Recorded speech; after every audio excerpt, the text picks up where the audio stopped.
নমস্কার বন্ধুরা, আমি আজকে বানাচ্ছি ফিশ কবিরাজি বা মাছের কবিরাজি।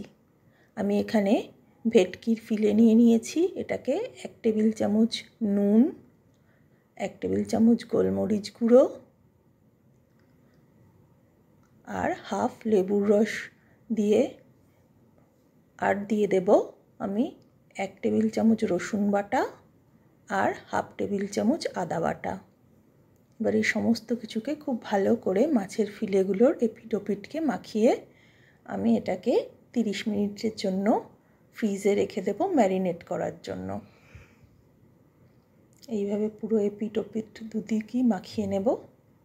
এবার আমি সেকেন্ড ম্যারিনেটের জন্য এখানে কাঁচা লঙ্কা, ধনেপাতা আর পুদিনা পাতা নিয়ে নিচ্ছি। এবার মিক্সিতে দিয়ে আমি এটাকে ব্লেন্ড করে নেব। এবার এই পেস্টটাকেও আমি মাছের উপর মাখিয়ে দেব, দিয়ে এইভাবে আমি আবারও মাছটাকে ম্যারিনেট করে রাখবো আরও 30 মিনিটের জন্য। এবার আরেকটা পাত্রে আমি 2টো ডিম নিয়ে নিয়েছি। এর মধ্যে স্বাদ অনুযায়ী নুন, গোলমরিচ গুঁড়ো আর 2 টেবিল স্পুন কর্নফ্লাওয়ার দিয়ে আমি একটা ব্যাটার বানিয়ে নেব। এটাকে খুব ভালো করে স্মুথ করে মিক্সড করে নেব। এবার ম্যারিনেট করে রাখা মাছটাকে এই ডিমের গোলায় চুবিয়ে আমি ব্রেড ক্রাম্ব নিয়ে নিয়েছি, এর মধ্যে দিয়ে হালকা হাতে কোট করে নেব।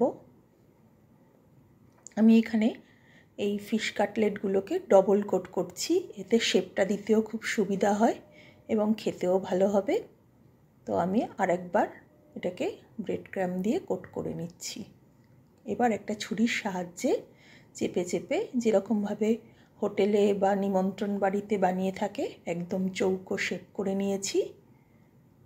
এইভাবে আমি 1 ঘন্টা কি যতক্ষণ পারবেন সেট করার জন্য এটাকে ফ্রিজে রেখে দেওয়া যাবে।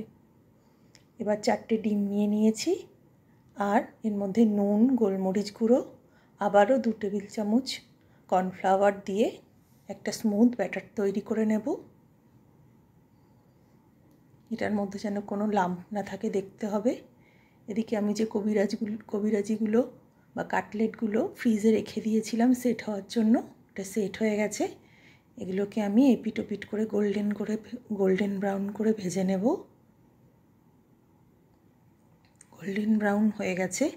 এবার আমি এগুলোকে তেল থেকে তুলে নেব। এবার যে ডিমের গোলাটা আমি বানিয়ে রেখেছি সেটাকে হাতের সাহায্যে এইভাবে একটু লম্বা লম্বা করে ছড়িয়ে দেব এবং একটু চওড়াও করতে হবে। আর কাটলেটটাকেও একটু ডিমে গড়িয়ে নেব যাতে এর গায়ে ভালো মতন ডিমটা র্যাপ হয়ে যায়। এবার 2টো খুন্তির সাহায্যে আস্তে আস্তে করে এইভাবে কাটলেটটাকে ডিমের মধ্যে র্যাপ করে নিতে হবে। খুব হালকা হাতে এটা করতে হবে। এইভাবে এটা পুরো র্যাপ হয়ে গেলে ডিমটাকেও একটু গোল্ডেন ব্রাউন করে ভেজে নিতে হবে, নিলেই রেডি হয়ে যাবে এই ফিশ কবিরাজি। একদম নিমন্ত্রণ বাড়ির মতন আপনি বাড়িতেই এটা বানিয়ে নিতে পারবেন।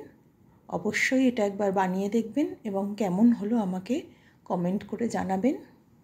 আমি এটা একটু কেটেও দেখিয়ে দিচ্ছি, দেখুন কি সুন্দর মুচমুচে খাস্তা হয়েছে আর ভিতরেও মাছের লেয়ারটা খুব সুন্দর বোঝা যাচ্ছে। তো আপনারাও বানিয়ে দেখবেন, আশা করি ভীষণই ভালো লাগবে। আমাকেও জানাবেন কেমন হলো। নমস্কার।